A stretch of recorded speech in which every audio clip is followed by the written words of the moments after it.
ustedes por aco- por acompañarnos en esta jornada virtual que organiza la Cámara de Madrid sobre Estados Unidos. En primer lugar, me gustaría recordarles unas especificaciones técnicas para el buen funcionamiento del evento. Apaguen las cámaras y los micrófonos. También pueden plantear sus preguntas a través del chat y una vez acabada la jornada les plantearemos a los ponentes. Agradecer la participación de la directora ejecutiva de la Cámara Española en Nueva York, iniciativa que ha apoyado desde el primer momento. Asimismo, destacar la participación de CaixaBank, socio protector del Club Cámara y entidad bancaria de referencia internacional para el tejido empresarial. Gracias a la colaboración conjunta podemos llevar a cabo acciones como esta, que tienen como fin potenciar las relaciones comerciales entre nuestros países.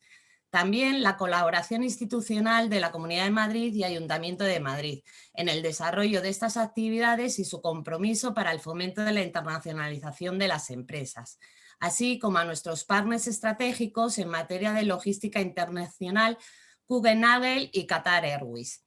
Antes de empezar, me gustaría ofrecer unas breves pinceladas sobre el mercado que vamos a abordar.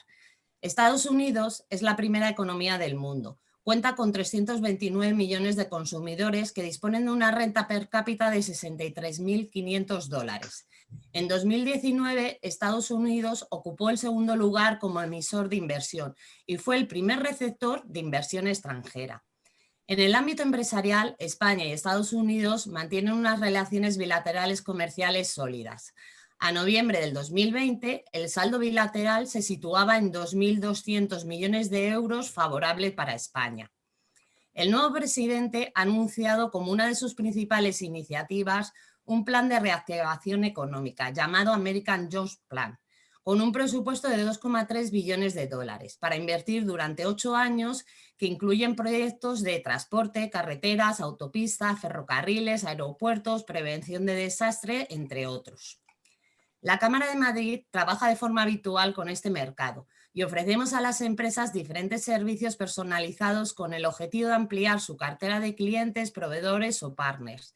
También informarles del próximo encuentro virtual que tendrá lugar del 15 al 19 de noviembre en Estados Unidos. Los sectores objetivos serán ingeniería, arquitectura, tecnología industrial, renovables, ciencias de la salud, aparatos médicos, TIC, infraestructura y agroalimentario. Toda la información al respecto les será enviada al final de la sesión. También, gracias al convenio entre la Cámara de Madrid y el Ayuntamiento de Madrid, las empresas con sede o actividad en la Ciudad de Madrid podrán beneficiarse de una ayuda del 50% tanto para servicios personalizados en mercados interiores como para los encuentros empresariales, con el objetivo de impulsar la internacionalización de nuestras empresas. Desde la Cámara les animamos a que aprovechen esta situación de estabilidad política y el clima de colaboración entre España y Estados Unidos, así como las oportunidades de negocio, cooperación e inversión que ofrece. Y ya sin más, doy la palabra a doña Ana Faustina Barranco, responsable de Comercio Exterior y Tesorería de CaixaBank. Muchas gracias.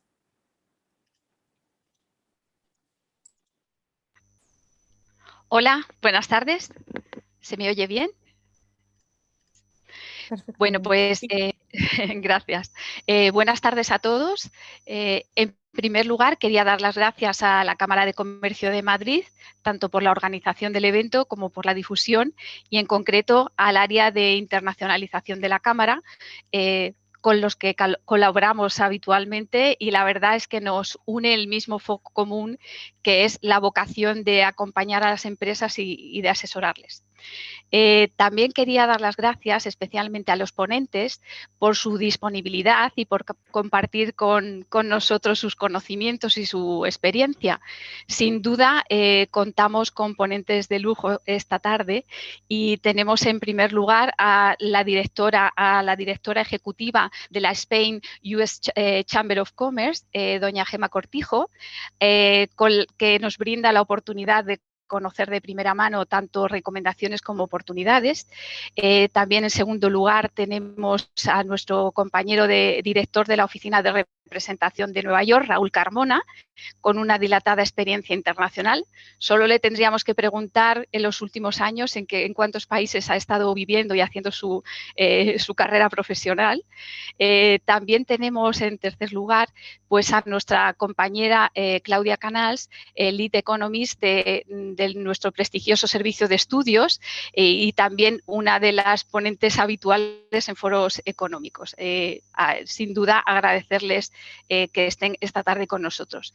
Y fundamentalmente agradecerles a ustedes, a los asistentes, que compartan con nosotros el interés y que haya despertado interés el tema que estábamos proponiendo y que muy bien ha expuesto anteriormente Pilar.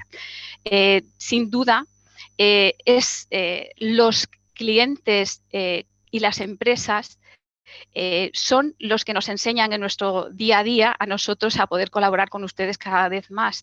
Y es el tejido empresarial exportador español el que es el motor, como ha sido en otras ocasiones anteriores, el motor para en situaciones complicadas salir adelante. Así que por ahí enhorabuena y a seguir empujando de la misma manera. No puedo dejar de contarles brevemente un poco de lo que en CaixaBank estamos haciendo con respecto al ayudarles en sus procesos de internacionalización y en sus recorridos, que es la especialización. Entonces, yo aquí estoy hoy representando a esa especialización. No solo la parte de especialización en empresas que ya desde el 2008 se trabajó intensamente creando centros de empresas y segmentando los negocios para atender especialmente a las mismas según sus grados de facturación o sus grados de salidas al exterior y con productos específicos, sino con especialistas como los que yo hoy represento, que son especialistas de comercio exterior y tesorería. Entonces, ponernos a su disposición y que tiren de nosotros. Hacemos sesiones in company, nos desplazamos a sus empresas y ponemos toda nuestra experiencia a su disposición. Sin más dilación, yo le diría que disculpen, se me olvidaba algo importante, que es el área internacional. Sin duda, y además tenemos aquí a Raúl, que representa la misma, y es que coordinamos perfectamente con ese área internacional que CaixaBank ha desarrollado a lo largo de unos años atrás muy fuertemente el empuje de nuestra área internacional. Llegamos hasta 127 países de diferentes formas, oficinas de representación, sucursales o con presencia a través de otros bancos o partners.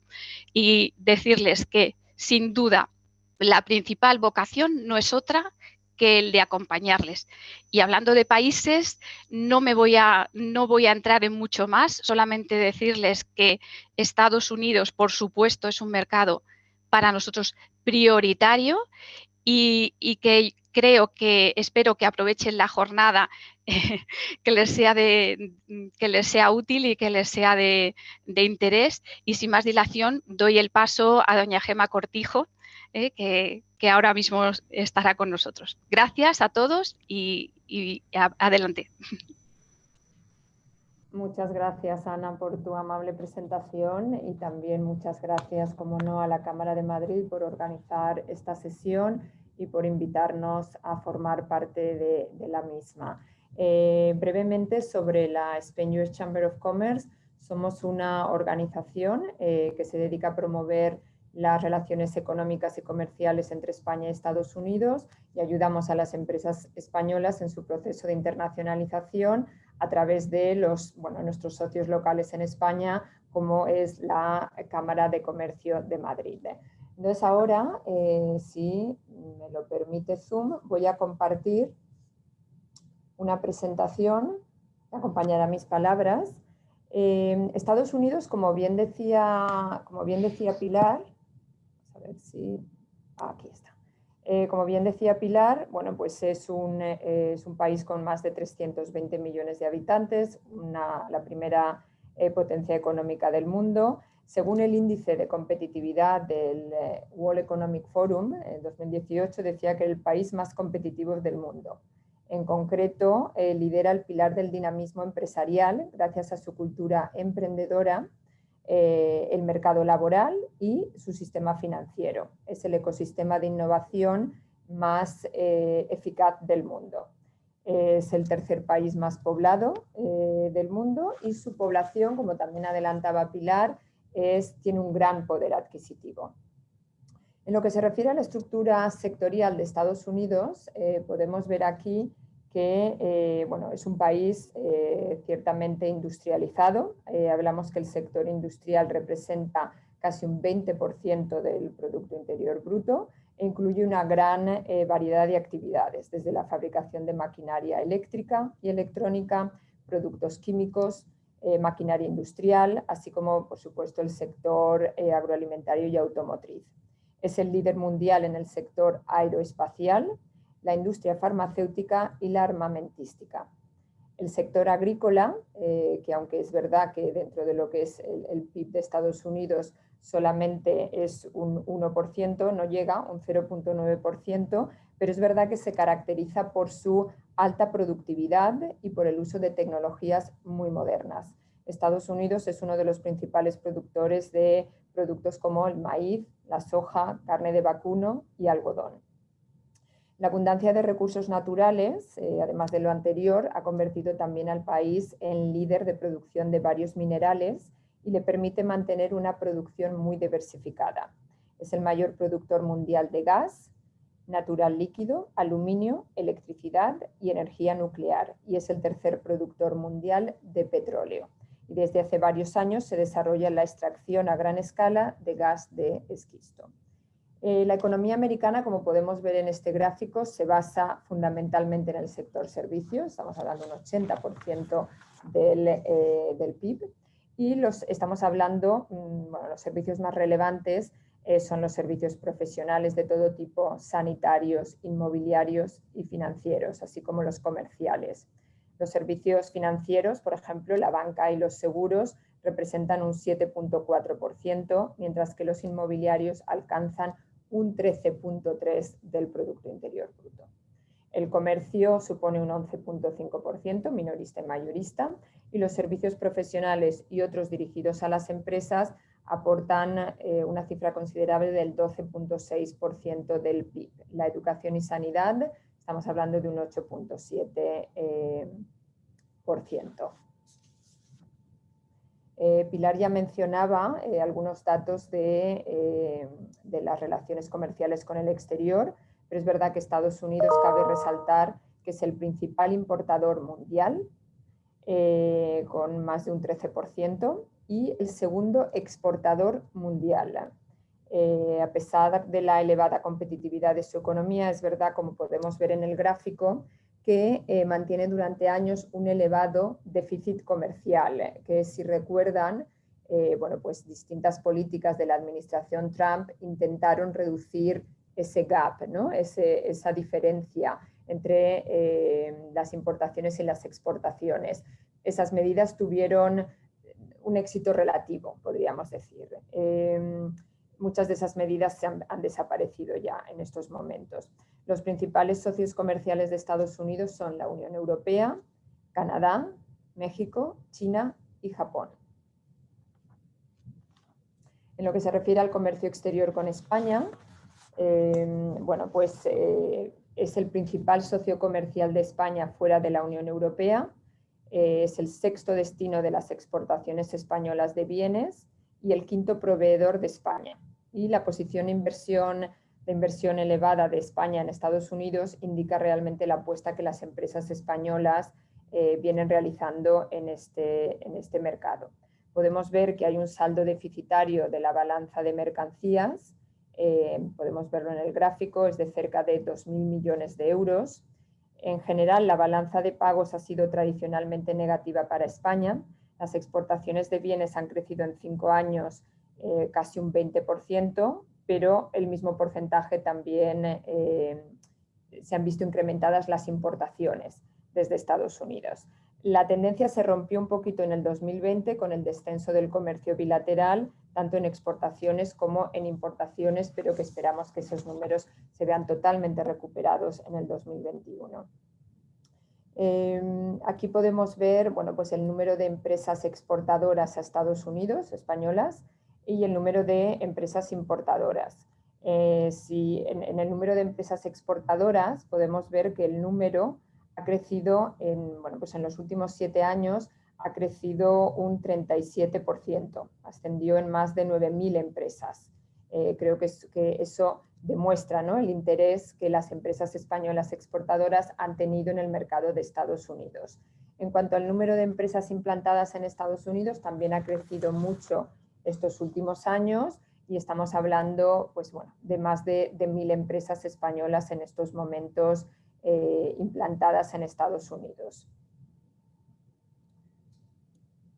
Por último, respecto a la inversión extranjera directa, la economía de Estados Unidos tenemos que decir que es muy abierta y favorable a la recepción de inversión extranjera.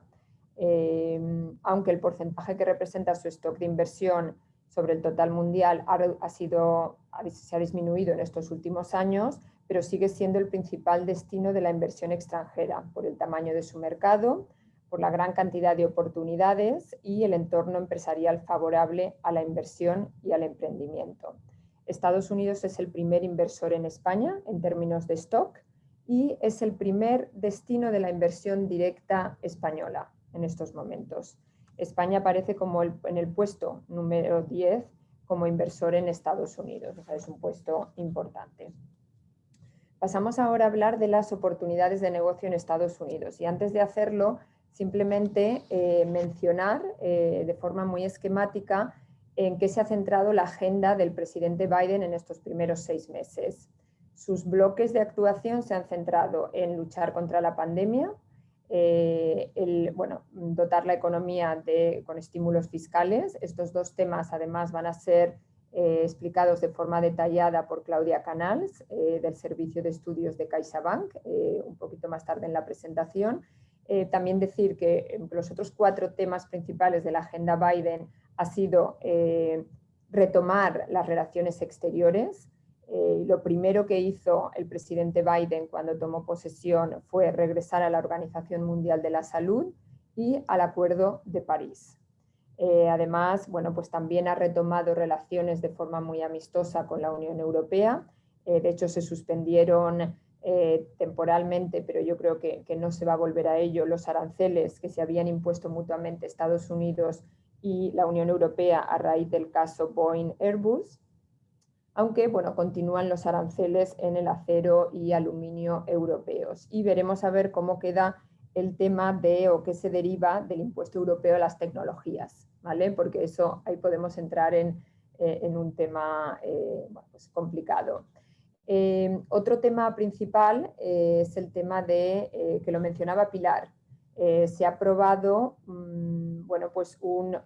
se está trabajando un gran plan de infraestructuras denominado American Jobs Plan y que supondrá una gran inversión en infraestructuras y energías renovables, sobre todo para hacer frente a ese cambio climático. Y bueno, de aquí se derivan de hecho 2 grandes oportunidades de negocio que ahora detallaremos a continuación. Y por último, el último bloque, ¿no?, de la agenda Biden en estos primeros 6 meses ha sido el tema de la inmigración.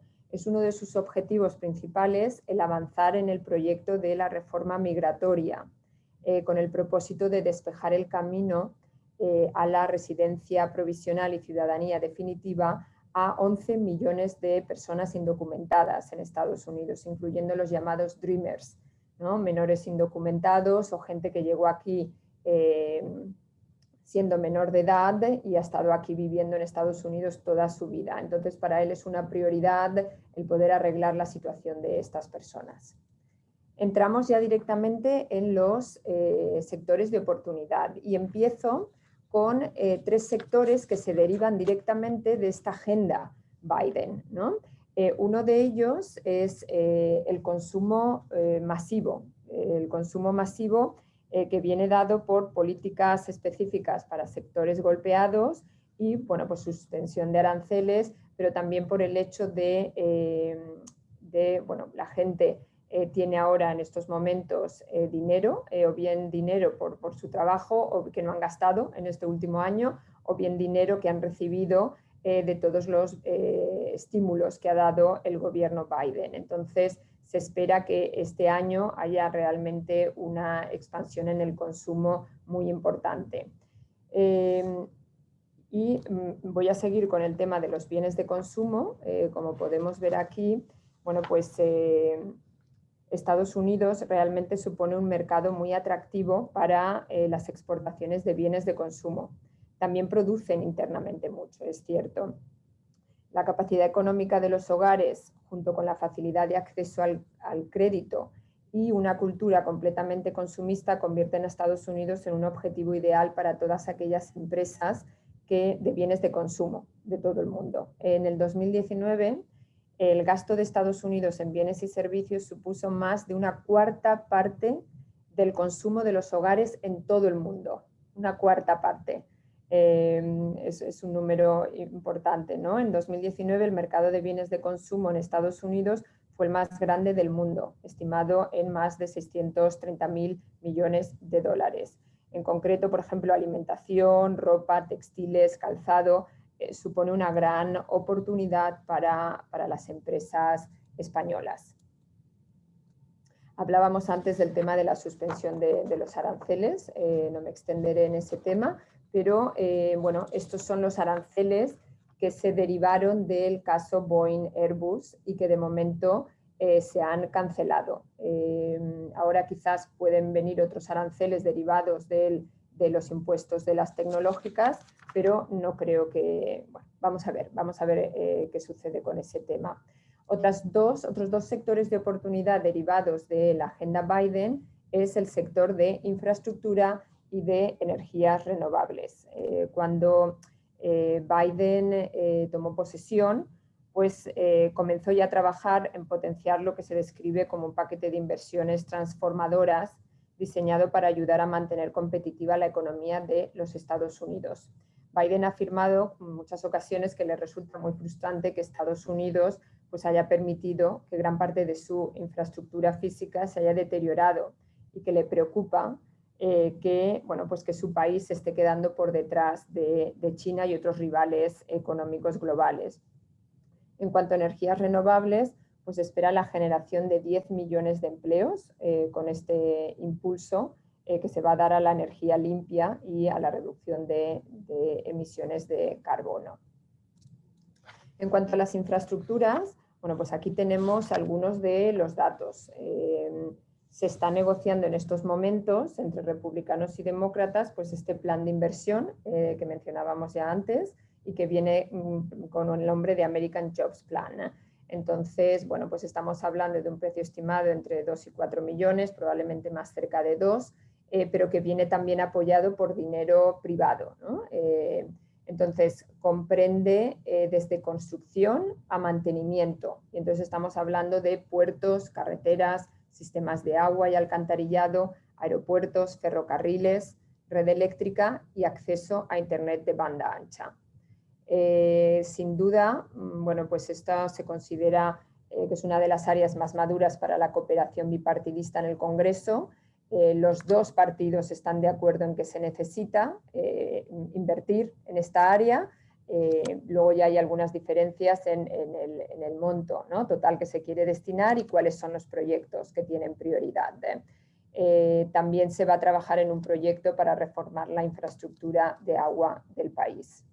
En lo que se refiere a energías renovables, bueno, pues este plan de infraestructuras, el American Jobs Plan, también da prioridad a la lucha contra la crisis climática y a los proyectos de energía limpia, con una inversión muy importante en energías renovables.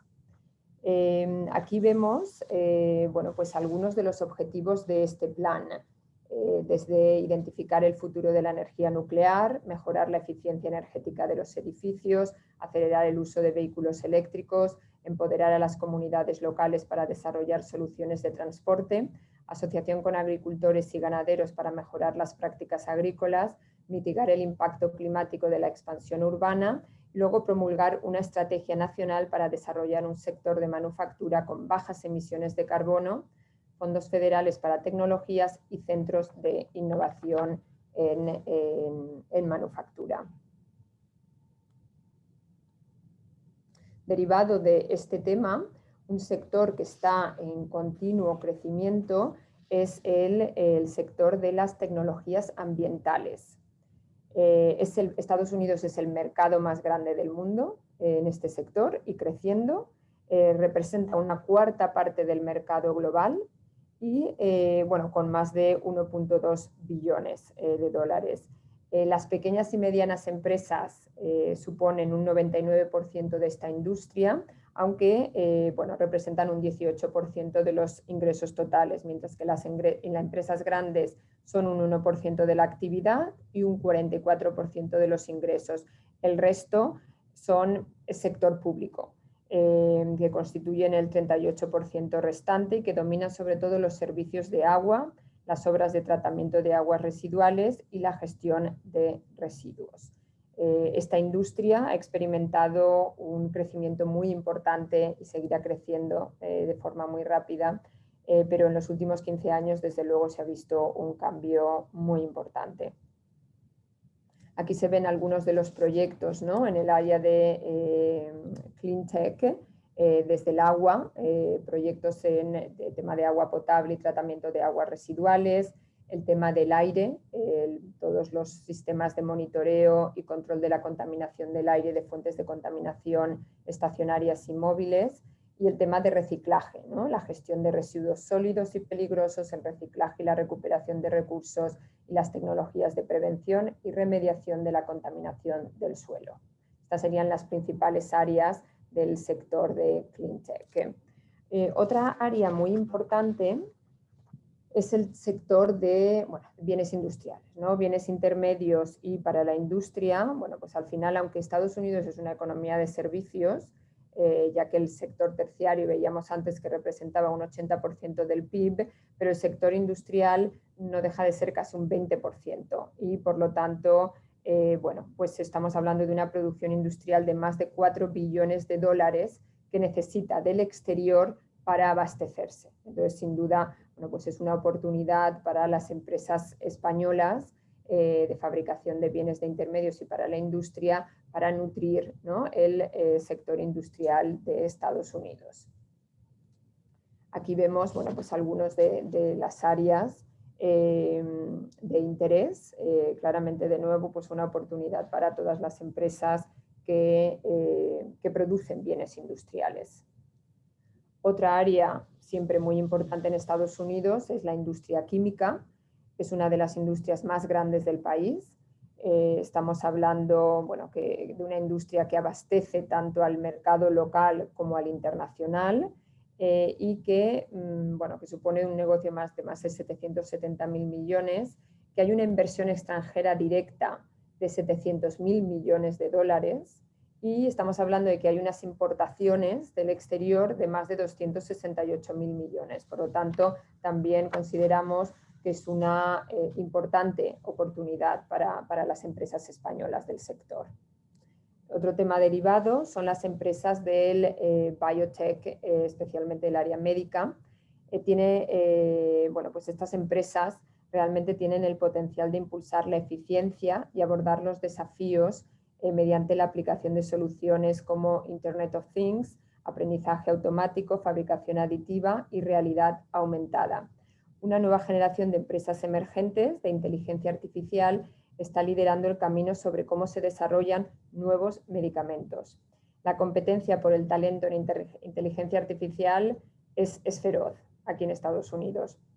Y empresas de biotech y fondos de inversión especializados se mantienen alerta, están al tanto para captar el talento y las innovaciones producidas en el exterior. Por lo tanto, esto sin duda es una gran oportunidad para las empresas españolas o para invertir. Aquí, bueno, vemos un ranking del gasto en I+D+I mundial, empresas de biotech. Pues creo que aquí en esta lista hay 9, pues de estas 9, 6 son americanas. Entonces, bueno, eso demuestra el gran interés en este sector y cómo este sector está creciendo en los últimos años en Estados Unidos. Puestos a invertir en este sector, los 5 estados con más empresas biotecnológicas son California, con más de un 19%, luego Nueva York y Nueva Jersey con más de un 11%, Massachusetts con un 6%, Florida y Texas con un 5%. cada uno de estos estados. Entonces, estos 5 estados representan más del 41% de los establecimientos relacionados con biotecnología y los 5 estados están invirtiendo muy fuertemente, tanto con dinero público como con dinero privado, en este sector. Por último, mencionar el tema de las startups en general, ¿no? Es verdad que, sobre todo, cuando hablamos de startups, hablamos de empresas con base tecnológica. Yo diría que Estados Unidos es un país con un ecosistema muy favorable para la creación de startups y para llevarlas al éxito, pero sin duda los Estados Unidos brindan apoyo para la puesta en marcha de las empresas a través de ecosistemas empresariales que incluyen empresas de próxima generación, espacios de trabajo, capital riesgo, instituciones educativas y espacios designados. Este gráfico, este ranking que vemos aquí en la pantalla, está creado por una consultora con sede en Zúrich que se llama Startup Blink. Y entonces, bueno, analizan cada año, estos son datos del año 2020, analizan los ecosistemas de 1000 ciudades en el mundo y de 100 países. Entonces, bueno, pues el último informe del 2020 no es ninguna sorpresa, pero ha revelado que Estados Unidos sigue ocupando el primer lugar con una gran diferencia y que de los 1000 ciudades que aparecen en este ranking, 441 ciudades son americanas y el segundo es Reino Unido con 48. Es decir, que ahí podemos ver un poquito la importancia del sistema. Se trata de un ecosistema muy desarrollado, repleto de startups e inversores que tienen mucho ojo para los negocios y para la obtención de beneficios, sobre todo, y una alta tolerancia al riesgo. Las leyes de bancarrota del país son muy flexibles y son un ejemplo de por qué es más fácil fracasar en Estados Unidos y empezar de nuevo que hacerlo en muchos de los países europeos. Las pérdidas son mucho menores. Además de esto, bueno, pues yo leí un artículo que hablaba sobre la psicología de los inversores, por ejemplo, en Silicon Valley, ¿no? En Palo Alto, en California, y cómo es diferente, totalmente diferente a cualquier otra en el mundo, ¿no? Y cómo la ventaja que tiene Silicon Valley no está basada tanto en la tecnología, que a lo mejor la tecnología puede ser similar en otros países del mundo, sino en la mentalidad de los inversores, ¿no? En el espíritu, en la actitud de cara a la toma de decisiones. Por último, otro de los aspectos que son favorables para el desarrollo de las startups o el crecimiento rápido de las startups es el tema del acceso a la financiación, indudablemente. Estados Unidos alberga pues, los mercados financieros más desarrollados, más líquidos y más flexibles del mundo, y el acceso al capital es una razón importante por la que las empresas eligen invertir en el mercado estadounidense, donde hay una amplia gama de fuentes de financiación, desde bancos y empresas de inversión hasta capitalistas de riesgo e inversores ángeles que permiten la innovación y la expansión empresarial. Entonces, esto es una gran oportunidad para startups españolas que, aun teniendo la base tecnológica en España o su equipo de desarrollo en España, pero sí que les conviene abrir una oficina aquí en Estados Unidos donde van a poder llegar a muchos más clientes y, lo que es más importante, a un acceso a la financiación que les va a permitir crecer más rápidamente. Y con esto lo voy a dejar aquí porque luego sé que tenemos una sesión de preguntas y respuestas y le voy a dar paso a Raúl Carmona, que es el director de la Oficina de Representación de CaixaBank en Nueva York. Adelante, Raúl. Muchas gracias, Gemma. Conecto la cámara. Bueno, es impresionante cuando ir repasando todas las oportunidades y yo lo resumo en que las oportunidades en Estados Unidos son en todo, ¿no? Es un país tan grande y una economía tan grande que todos los sectores son grandes y suponen una gran oportunidad, ¿no?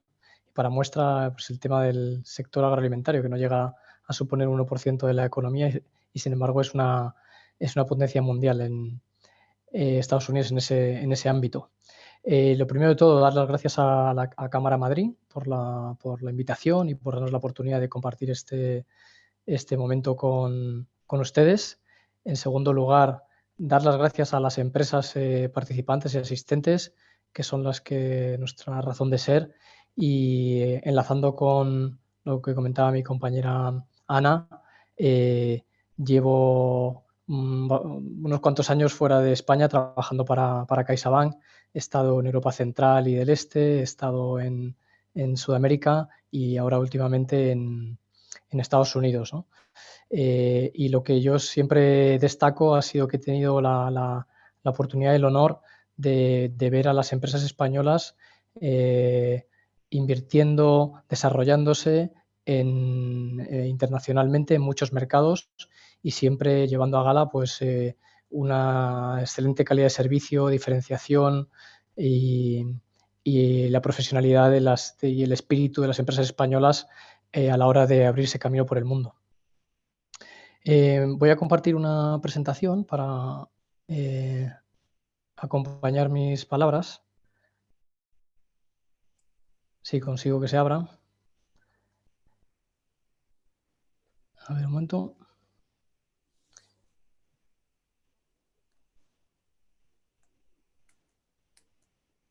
Pues no la veo ahora. No la vemos está nosotros el fondo. tampoco. Está el fondo, Raúl. Tienes el fondo preestablecido.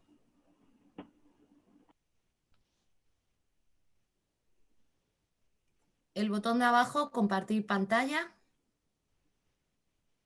Sí, a eso le he dado un momento.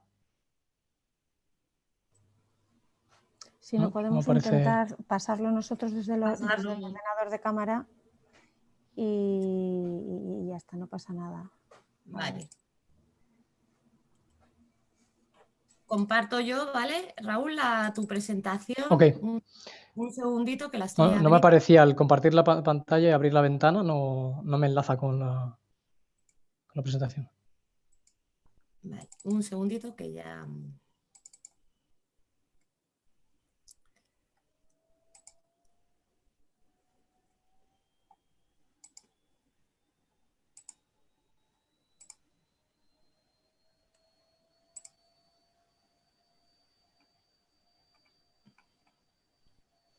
Perfecto.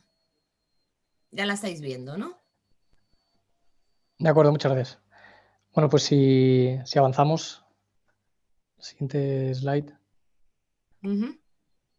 Bueno, esto es la presencia internacional de CaixaBank, que como comentaba Ana, pues estamos digamos, presencia en 30 países, en los 5 continentes. En Américas pues tenemos presencia en todos, tanto América del Norte como América del Sur, y en Estados Unidos, Nueva York, desde 2015. Sí, pasamos a la siguiente pantalla. Bueno, mi presentación se centrará en temas prácticos y del día a día con respecto a los temas financieros, y lo que siempre traemos sobre la mesa es las peculiaridades del sistema financiero de Estados Unidos. Hay que tener en cuenta que volvemos a lo mismo, ¿no? Estados Unidos es un gran país, es un país continente, si se puede calificar así, si me permiten, con 50 estados. Muchos de esos estados por sí mismos son economías que calificarían entre las 10 primeras economías del mundo, y esto pues está reflejado en su sistema financiero. Llama la atención también la gran fragmentación del sistema financiero. Es cierto que hay un grupo de 4 o 5 bancos globales que agregan pues 60% del sistema financiero, pero un 40%, perdón, y el resto hay unos 10-15 bancos puramente estadounidenses que tienen ninguna o escasa presencia internacional, pero que son grandes bancos en el país, y luego hay una inmensa cantidad de pequeños bancos repartidos por algunos estados o por algunas zonas de algunos estados. Y bueno, siempre llama la atención el hecho de que hay más de 5.500 licencias bancarias en el país, con lo cual es muy importante trabajar con una entidad financiera que tenga ese conocimiento, que tenga esa llegada, que sepa cómo establecer las relaciones de comercio exterior y de cobros y pagos con llegada a toda la red bancaria de Estados Unidos, ¿no? Si pasamos la slide. Bueno, los temas de cobros y pagos, ¿no? Es curioso, ¿no? Como en Estados Unidos, que tiene lidera muchas de las innovaciones tecnológicas, desde luego en el mundo financiero, pues normalmente muchas veces así, igual que en telecomunicaciones, pero sin embargo hay algunas reminiscencias, como es el uso del cheque, ¿no? Hay que tener en cuenta que el uso del cheque en Estados Unidos sigue siendo muy extendido, cada vez menos, pero es muy, muy común y hay que tenerlo en cuenta a la hora de las relaciones comerciales con sus contrapartes, ya sean clientes o proveedores, ¿no? También surge muchas veces el hecho de cómo hacer los pagos locales. Y muchas empresas estadounidenses están acostumbradas a usar un sistema de cobros local que se conoce como el ACH, que no deja de ser una especie de recibo, pero que inicia el pagador, ¿no? Entonces, muchas veces recibimos consultas de que sus clientes les piden pagar mediante este sistema, pero solo funciona dentro de Estados Unidos, no funciona hacia afuera de Estados Unidos. A la hora de hacer pagos a Estados Unidos, nosotros siempre recomendamos que se hagan en dólares, evitar el envío de euros hacia Estados Unidos, porque la inmensa mayoría de los casos van a ser convertidos a dólares. Entonces simplifica y abarata las gestiones, y yo creo que ayuda a las relaciones con sus contrapartes, ¿no? En relación a las exportaciones, los bancos, pues dependiendo del grado de confianza que exista con sus clientes, nosotros recomendamos siempre utilizar la figura del crédito documentario, pero en cualquier caso lo que no recomendamos es aceptar el pago mediante cheque, ¿no? Por estas cosas que comentaba. Volvemos a lo mismo, recibimos muchas consultas y tenemos que gestionar el cobro de cheques en Estados Unidos. Una empresa estadounidense, pues en pago de sus importaciones, exportaciones para España, pues envían un cheque, ¿no? Y ese cheque pues hay que enviarlo físicamente y hay que hacerlo llegar al banco que emitió ese cheque. Y muchas veces esos bancos ni siquiera están sobre todo si nos referimos a esos miles de bancos pequeños que están en zonas rurales. Muchas veces esos bancos ni siquiera están en la red SWIFT internacional de bancos. Entonces, con lo cual pues hay que llamar al banco, buscar a la persona adecuada que gestiona los cheques, etcétera, ¿no? Entonces,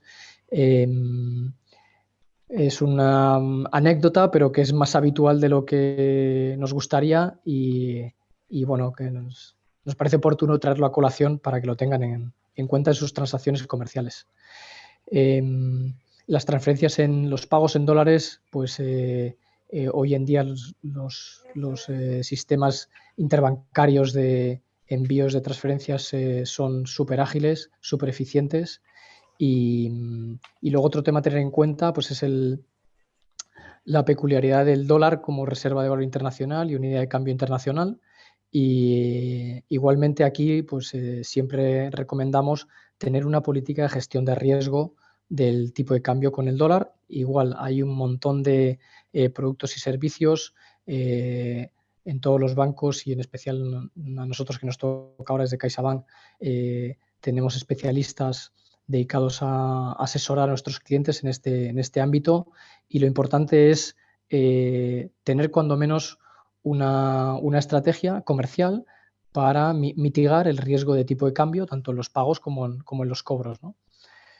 En cuanto a las operaciones de comercio exterior, ya hemos comentado que para exportaciones pues la figura más segura es el recibir un crédito documentario, en el que el banco del exportador gestiona los documentos y confirma el crédito documentario, ofreciendo a sí mismo el anticipo, la compra sin recurso de ese crédito documentario. Y para importaciones, pues ahí ya pues, depende de la negociación entre importador y exportador. Igual ofrecemos un montón de alternativas para ajustar el instrumento de comercio exterior al grado de conocimiento, de confort con su contraparte en Estados Unidos. En ese sentido, son habituales la emisión de garantías, que en Estados Unidos el estándar son las Standby Letter of Credits, que es un instrumento de garantía que en la forma de carta de crédito y bueno, puede ser un sustituto a veces pues, del crédito documentario que comentábamos antes o para aportar o mitigar los riesgos financieros en sus operaciones de comercio exterior. Características peculiares del mercado es que los Standby Letter of Credits que emiten los bancos estadounidenses en su inmensa mayoría son a vencimiento máximo 1 año, pero normalmente también aceptan la cláusula de renovación anual para cubrir plazos superiores. Nosotros desde la oficina de Nueva York lo que hacemos es tener una relación muy directa y cercana con muchos bancos estadounidenses para ayudar a resolver todo tipo de necesidades y problemas, estando cerca de los bancos de sus contrapartes, ¿no? Si pasamos a la siguiente slide. Bueno, otro tema de mucho interés es la apertura de cuentas en Estados Unidos, ¿no? Es cierto que para iniciar las exportaciones o para iniciar una relación de negocio en Estados Unidos imprescindible no es, ¿no? Pero al poco tiempo ustedes habrán visto, los que ya tengan la experiencia o los que estén en el proceso, que tener una cuenta en Estados Unidos facilita y ayuda muchísimo en las transacciones comerciales. Sus socios estadounidenses, clientes o proveedores lo recibirán como una imagen de un aumento de credibilidad, puesto que ya supone que tiene una relación financiera dentro del país. Y además les ayudará a ir iniciando un historial de crédito, ¿no? En el último año, debido a la pandemia, hemos recibido muchas consultas sobre el proceso de apertura, ¿no? Y lo que tenemos que decir es que los bancos estadounidenses, para iniciar una relación comercial, financiera y abrir cuenta, requieren presencia en el país. En primer lugar, no suelen abrir cuentas a sociedades no estadounidenses. A veces abren cuentas a sociedades offshore desde el punto de vista de Estados Unidos para clientes que ya son vinculados en Estados Unidos, grandes empresas estadounidenses que son grandes clientes en Estados Unidos y tienen filiales fuera del país, pues a veces sí le abren cuentas a esas filiales fuera del país. Pero a una empresa extranjera que llega al país no le van a abrir una cuenta a la SA o SL española, ¿no? Tendrá que crear un establecimiento permanente, ya sea una sucursal o una filial con distintas modalidades jurídicas y además requerirá una presencia física por lo menos para el inicio de la relación comercial. En este sentido, pues hay alternativas, ¿no? Se puede contar con el apoyo de asesores y también las cámaras de comercio pues también pueden ayudar en ese sentido a facilitar algunos de los trámites como el contar con una dirección física, etcétera, ¿no? Pero bueno, yo me quedaría con el mensaje de que no se abren cuentas a sociedades españolas, hay que crear una sucursal o una sociedad en Estados Unidos y no se puede hacer el trámite a distancia. Hay que hacerlo, por lo menos el inicio, la apertura, requiere un trámite presencial. Y si pasamos a la siguiente slide. Bueno, y yendo ya un poco más al conocimiento, ¿no? A las experiencias que vamos nosotros también recogiendo de empresas españolas en el país o internacionales en general, pues siempre hay un pequeño decálogo de el proceso de instalación en Estados Unidos. Es muy importante conocer el mercado objetivo. Estados Unidos es muy grande y es importante tener una visión clara de dónde está mi negocio, ¿no? porque puede ser que esté más en la costa este o en el Midwest, o puede ser que esté más en la costa oeste y en algún estado o algunos estados en concreto, ¿no? Yo creo que eso es el driver principal a la hora de decidir dónde establecerse, aunque puede haber otros elementos como pues la cercanía por los viajes, más la costa este, o incluso por motivos de idioma o de mercado laboral, dónde está el talento que necesito para mi empresa. Es importante pues, conocer enlazando con el talento, el tema del mercado laboral. La cultura laboral es completamente distinta. Es un mercado laboral muy flexible, en el que la rotación de empleados es alta y si no hay políticas de retención adecuadas, ¿no? A cambio, la empresa pues, tiene mucha más libertad para ajustar sus necesidades de plantilla, ¿no? Definir una estrategia comercial, adaptar la oferta comercial.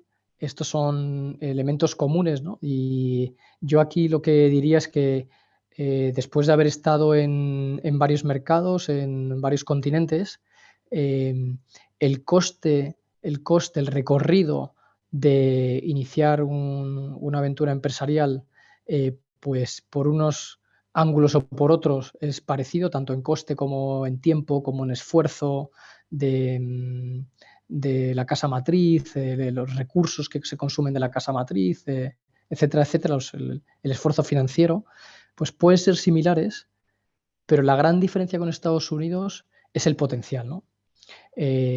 Uno puede ir a otro mercado, mejor más pequeño, latinoamericano o europeo, y el esfuerzo será similar, sin embargo, el premio es muchísimo mayor en Estados Unidos, ¿no? Entonces, esta ecuación de coste-potencial yo entiendo que después de haber visto varios mercados, es mucho más favorable en Estados Unidos, la verdad. Hay muchas herramientas de las instituciones. Bueno, este evento con las cámaras, el ICEX, Estados Unidos pone también a disposición de las empresas, emprendedores españoles, pues facilitar el acceso al mercado, la inversión, el establecimiento. En la Embajada de Estados Unidos en Madrid hay un organismo que se llama Select USA, donde se pueden apoyar. Los propios bancos, a través de las oficinas que tenemos en el país. Es importante considerar el mercado privado y el público, ¿no? Y ahí hay que tener en cuenta, pues está el gobierno federal, que es un gigantesco comprador de todo, y luego están los gobiernos estatales y los municipales, ¿no? Entrar en Estados Unidos pues no es ni más difícil ni más fácil que en otros muchos sitios, como he comentado. Lo que sí es cierto es que también he visto, y esto pasa yo creo que en todos los mercados a la hora de internacionalizarse, es que los plazos siempre son más largos de lo que pensamos, ¿no? Con lo cual hay que ponerse ciertos colchones en el business plan, ¿no? Hay una cosa en Estados Unidos que es la rapidez del mercado, ¿no? Lo que se conoce como el arbitraje, ¿no? O la búsqueda de ineficiencias de mercado y la posibilidad de ganar cubriendo esas ineficiencias de mercado o esas oportunidades, ¿no? En Estados Unidos va a toda velocidad. Entonces es cierto que hay muchas oportunidades, pero también es cierto que hay mucho dinero y mucha gente buscando muchas oportunidades. Entonces, la agilidad y la rapidez son características importantes del mercado en Estados Unidos. Y luego, pues la selección de personas pues es súper importante, como siempre, ¿no? Y aquí una llamada por la experiencia que hemos estado viendo, que el tema migratorio es súper, súper importante. Se está convirtiendo en uno de los elementos, uno de los cuellos de botella para la implantación o la expansión de empresas españolas en este caso, pero también de otros países europeas. No es algo que nos pase solo en España, pasa a empresas alemanas o francesas o italianas, donde desplazar a los gestores hacia Estados Unidos, pues puede ser o personal cualificado para complementar el personal local. Son procesos muy complicados y muy largos y es algo que hay que tener en cuenta en los planes de acción. Dicho esto, la oportunidad es enorme, ¿no? Y aquí os dejamos nuestros contactos. Esto que os he contado es una parte de nuestro negocio, que es el negocio de CaixaBank en Estados Unidos, que es apoyar a las empresas españolas en todos los temas de comercio exterior, importación, exportación, establecimiento, pero también hay una labor importante de inversión en el país y CaixaBank se está convirtiendo en unos referentes en la financiación de energías renovables en el país, en todas las tecnologías, en el desarrollo del gas natural o las infraestructuras, ¿no? Y Estados Unidos pues, se está convirtiendo en un mercado de referencia para CaixaBank como banco. Y con esto yo acabo mi presentación y le doy la palabra a Claudia Canals, economista lead de CaixaBank Research y bueno, una experta en Estados Unidos y un placer escucharla como siempre. Gracias. Gracias, Raúl. Bueno, buenas tardes a todos. Bienvenidos, espero que se me oiga bien. Sí. Primero, gracias a la Cámara de Madrid y gracias a las empresas participantes. Déjame decir que para CaixaBank es siempre un placer poder participar en un evento como el actual y compartir la visión que tenemos del mundo desde un punto de vista económico. Y como indica la presentación que ahora voy a intentar compartir, a ver si tengo menos problemas que mi compañero. A ver si la puedo poner grande. Yo creo que la estáis viendo sí, ya, ¿verdad? Sí, perfecto. Fantástico. Bueno, pues como indica el título de la presentación, ¿no? Yo me centraré en analizar las perspectivas económicas o macroeconómicas de los Estados Unidos. Dejadme empezar de una manera muy visual con el crecimiento de Estados Unidos más reciente y las perspectivas económicas de este año y el próximo 2022. Y lo que observamos es una rápida recuperación económica en 2021 y 2022, tras una caída histórica del PIB en 2020. En concreto, pues vemos, ¿no?, una contracción del 3,5% en 2020, preveemos un avance del 6,5% en 2021, un avance que podría ser incluso mayor, diría yo, ante la excepcional tracción que ha mostrado la economía en la primera mitad de año. De hecho, se estima que la economía estadounidense ya haya superado los niveles de actividad pre-COVID, aquellos que tenía a finales de 2019 antes de la irrupción de la pandemia. Si ampliamos un poco las miras, podemos situar Estados Unidos en perspectiva respecto a cómo el mundo va a recuperarse. Y es lo que vemos en este gráfico. Es idéntico el gráfico al estadounidense, pero para la economía mundial. Y lo que observamos es que a nivel global también esperamos una recuperación notable de la economía mundial, como es el caso de Estados Unidos. En concreto, tras una caída del algo más del 3% de la actividad mundial en 2020, estimamos pues, una recuperación de casi el 6% en 2021 para el mundo en su conjunto, así pues también una recuperación notable de la economía. Se trata de una recuperación, sin embargo, en la que de hecho ya estamos observando que es a 2 velocidades a lo largo del año. Durante el primer trimestre, en numerosas economías avanzadas, y aquí principalmente estoy pensando en Europa, teníamos una recuperación estancada, incluso de hecho contracciones como consecuencia de los rebrotes de la COVID-19 y de las restricciones a la actividad y a la movilidad que introdujimos. Pero a partir del segundo trimestre que acabamos justo de terminar, pues yo diría un punto de inflexión, diría yo. El efecto de las vacunas sobre la actividad económica está resultando clave en la región europea y en general en el mundo avanzado. Y en realidad en economías más vigorosas como la americana, precisamente donde el primer trimestre de hecho ya resultó positivo y sólido, yo también diría que el segundo trimestre apunta que ha sido mucho mejor. Una mejora que podría, de hecho, alargarse a este tercer trimestre que iniciamos. Así pues, también observamos estas 2 velocidades en la economía americana, con una aceleración en el segundo trimestre. Además de estas distintas velocidades a lo largo del año que ya observamos, también existe otro elemento importante en esta recuperación y es cierta heterogeneidad en la recuperación, una heterogeneidad por regiones o por países. De hecho, heterogeneidad en las recuperaciones del mismo modo que tuvimos heterogeneidad en las caídas de actividad en 2020. ¿Y por qué tenemos esta asimetría en la recuperación y en especial, yo diría, por qué Estados Unidos está adelantado en la recuperación con respecto a regiones, por ejemplo, como la nuestra, como la europea?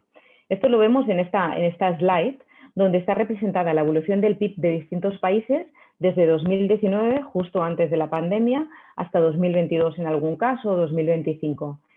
¿Y qué observamos? Pues observamos como China, por ejemplo, no cayó en 2020. De hecho, fue la única economía que avanzó pese a la pandemia y se espera que crezca en torno al 8% en 2021.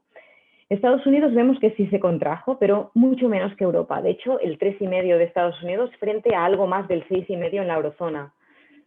La recuperación es vigorosa en ambas regiones avanzadas, en Estados Unidos y en la eurozona, pero de nuevo menos en la eurozona. Crecerá entre un 4 y un 5%. En cambio, en Estados Unidos estamos hablando de este 6% que podría incluso rozar el 7%. Distintos elementos explican esta rápida y fuerte recuperación de la economía estadounidense, algo por encima de esta europea. Se tratan de unos elementos que también explican, y lo decía hace un momento, esta menor caída ocurrida en 2020, por lo que echaremos un poco la vista atrás. En concreto hablaré sobre todo de vacunaciones, hablaré de política monetaria y hablaré de política fiscal. En cuanto al primer elemento de apoyo detrás de esta recuperación más vigorosa que hemos observado en Estados Unidos es el elevado ritmo de vacunación en el país, lo cual permitió ir levantando ya durante el primer trimestre de 2021 las restricciones a la movilidad y a la actividad. En la actualidad, y es lo que vemos esta slide, vemos esta tabla de vacunación, en la actualidad es cierto que el porcentaje de vacunados en Estados Unidos no es distinto al de España y no es muy superior al promedio de la Unión Europea, ¿no? Es lo que vemos en esta tabla. Más del 50% de la población adulta vacunada en las 3 zonas, pero todos sabemos bien que nosotros fuimos muy lentos al principio, lo cual retrasó la recuperación en Europa y no lo hizo en Estados Unidos, que fueron muy rápidos. Reino Unido fue muy rápido, Estados Unidos fue muy rápido. Es cierto que en Europa nos hemos puesto las pilas, pero en Estados Unidos la buena marcha de la vacunación ya se observó en los primeros meses de 2021 y de ahí que Estados Unidos no creciera en el primer trimestre, mientras que la mayoría de los países europeos se quedaron estancados en ese primer trimestre. Hay otros elementos, no obstante, detrás de esta rápida y fuerte recuperación de la economía estadounidense y hablaré de 2, ¿no?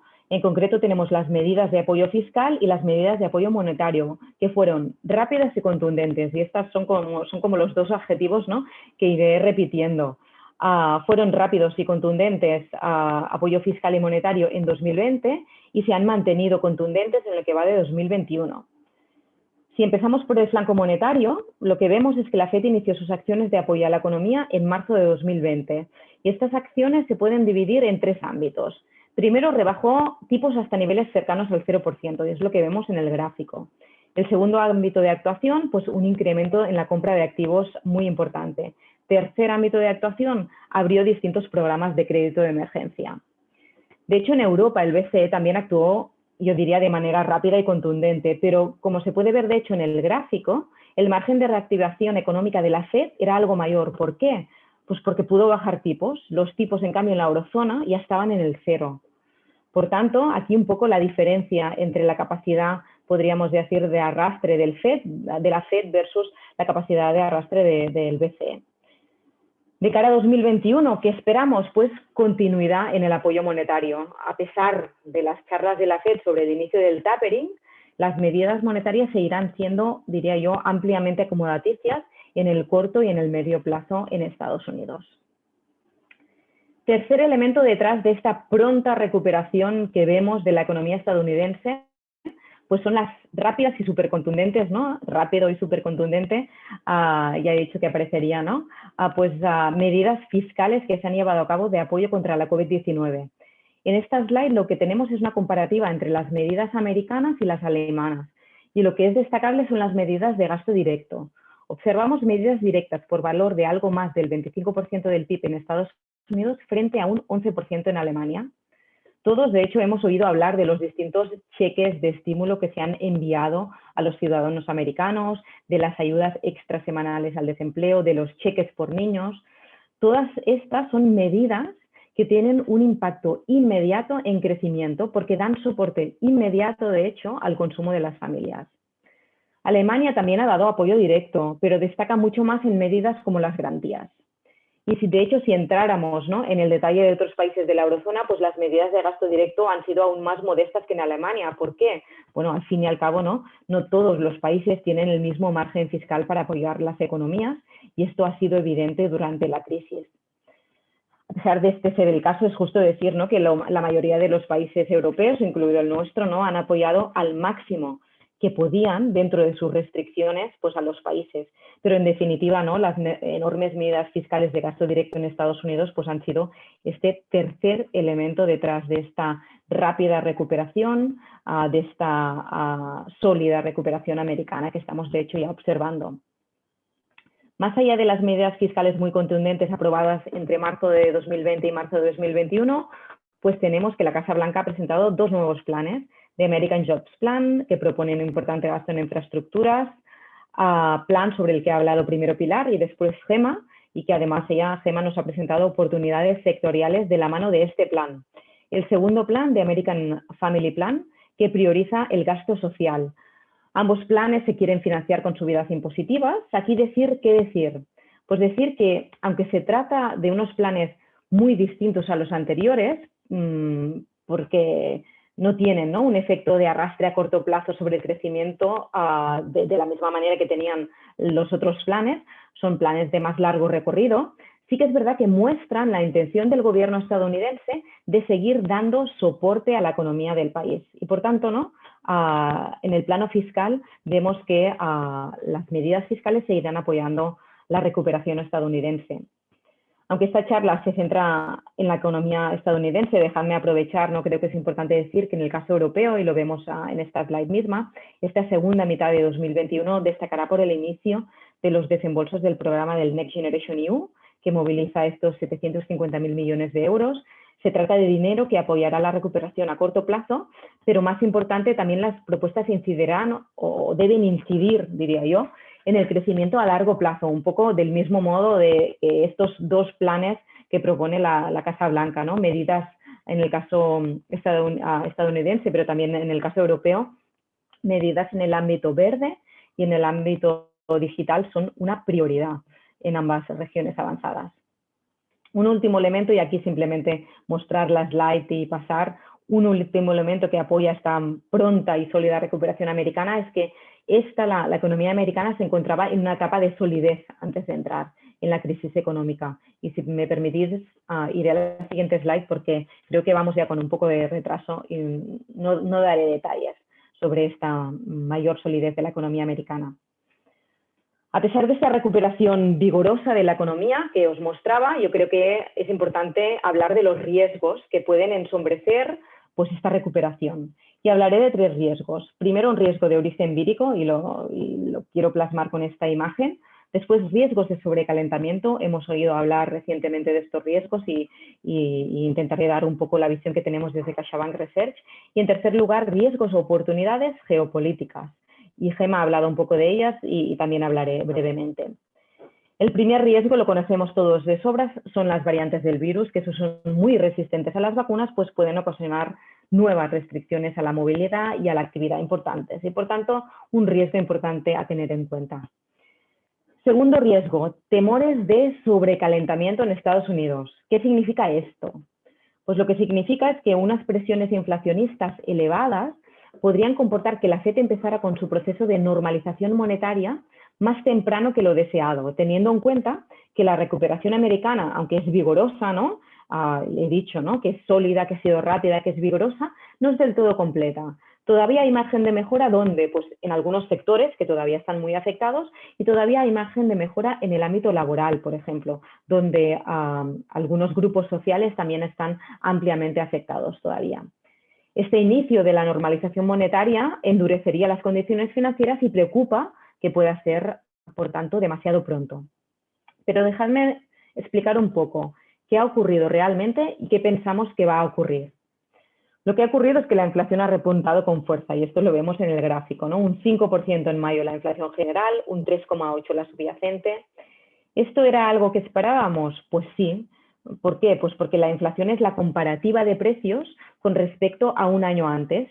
cuando los precios precisamente estaban muy deprimidos por la falta de actividad en 2020 por la COVID. Sin embargo, se tiene que decir que han subido por encima de lo esperado y en especial han subido por encima de lo esperado en los meses de abril y de mayo. ¿Y por qué han subido tanto? Pues porque la solidez de la demanda, impulsada por este levantamiento de restricciones desde el primer trimestre que decíamos, gracias al proceso de vacunación y gracias a la movilización de parte del ahorro acumulado en los últimos trimestres, pues nos ha sorprendido en positivo. A ello se le ha unido escasez de suministros, los famosos, por ejemplo, chips de los que todo el mundo habla, y también la creciente dificultad por cubrir vacantes de trabajo. Y ahora lo más importante, ¿no? ¿Qué pensamos que va a ocurrir con este riesgo? Pues nosotros seguimos esperando una caída de las tasas de inflación a partir de verano. Una caída bastante gradual, eso sí, eso es importante decirlo. Los motivos detrás de esta caída, aunque muy gradual, serían, en primer lugar, la desaparición de lo que los economistas llamamos efecto base. Y esto básicamente lo que es que en verano de 2020 los precios ya no estaban tan deprimidos como en marzo, como en abril y como en mayo de 2020, por lo que la comparativa con 2021 debería ser mejor. Por tanto, desaparición de estos efectos base. También esperamos una caída gradual porque la solidez de la demanda con el ahorro embalsado pues puede tirar, pero no de forma permanente. Y también pensamos que habrá esta caída gradual, muy gradual, pero desaceleración o moderación, porque esta dificultad en cubrir puestos de trabajo debería ir a menos. Y esto debería ser así, ¿por qué? Pues porque entre julio y septiembre se terminan las ayudas extras al desempleo, unas ayudas muy generosas. Lo que ocurría es que mucha gente prefería recibir el subsidio de desempleo, que era muy generoso, y no aceptar las ofertas de trabajo. Y esto pues está claro que debería ir a menos. También porque en el plano laboral tenemos a que muchas personas que estaban cuidando de niños que no podían ir al colegio porque estaban cerrados, pues podrán ya incorporarse de nuevo a la fuerza laboral porque los colegios han abierto y abren a lo largo de agosto y septiembre.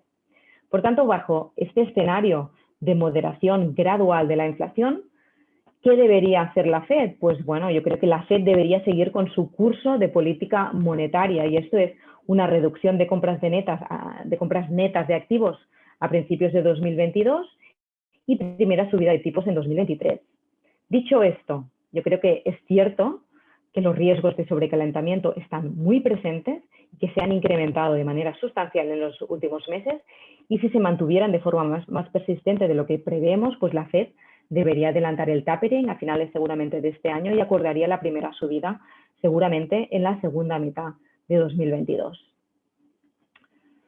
Además del riesgo de sobrecalentamiento y de las variantes del virus, otros riesgos, yo creo aquí a la vez que oportunidades, planean sobre la economía estadounidense.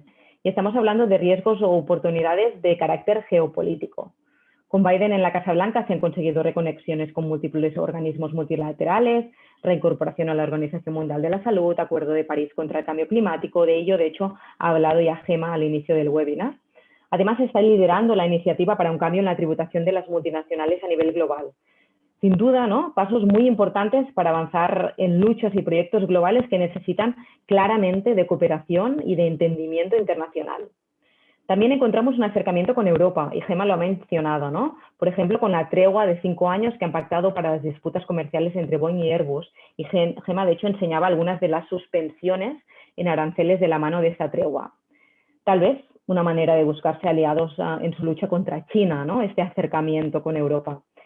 Y es que lo que sí que es cierto es que es más difícil encontrar, ¿no? O prever este acercamiento con China. El proceso que se llama de desacoplamiento entre Estados Unidos y China es algo que desde CaixaBank Research creemos que seguirá. Es cierto que seguramente la manera de enfocar la rivalidad con China será muy distinta bajo el mandato de Biden, pero la rivalidad seguirá existiendo, especialmente en el frente tecnológico. Y esto es nuevamente una fuente de incertidumbre para Estados Unidos, pero también para el mundo general. Fuente de incertidumbre, pero claramente también puede ser, ¿no? Una fuente de oportunidades para las empresas tecnológicas, en especial en el caso europeo. Ya para concluir, ¿no? En resumen, yo diría que pues, tras la enorme contracción estadounidense en 2020, Estados Unidos se está recuperando de forma rápida y vigorosa, diría yo. 4 elementos han sido y están siendo claves en esta recuperación. una rápida y muy contundente respuesta fiscal contra la COVID con importantes medidas de gasto directo, mencionaba, una rápida y también contundente respuesta monetaria de la FED, un rápido proceso de vacunación que ha permitido la reapertura de la economía desde inicios de 2021 y finalmente también nos comentaba una situación económica prepandemia relativamente sólida. A pesar de este panorama positivo, ¿no?, hay que señalar elementos de incertidumbre, 3 elementos: variantes del virus, riesgos de sobrecalentamiento y, por último, riesgos de carácter geopolítico. Y con esto, no sé si he ido un poco rápido, pero he visto que íbamos un poco tarde, ¿no? Concluiría lo que quería contaros de la economía americana. Muchas gracias y dejo de compartir si os parece. Y paso la palabra a Pilar, que ya la veo aquí. Muchas gracias a todos los ponentes, a todo el equipo de CaixaBank y, como no, a Gemma Castrillo Portijo, perdón, disculparme, por toda esta información sumamente valiosa para todas nuestras empresas. Como hemos estado viendo a lo largo de esta jornada, efectivamente vemos que Estados Unidos es un mercado de grandes oportunidades para nuestras empresas españolas, que además son pioneras y muy potentes en los sectores más demandados. Si os parece, pasamos a aunque vamos un poquito justos de tiempo, pero bueno, podemos hacer una ronda de preguntas. Estoy viendo en el chat que nos han planteado Raimundo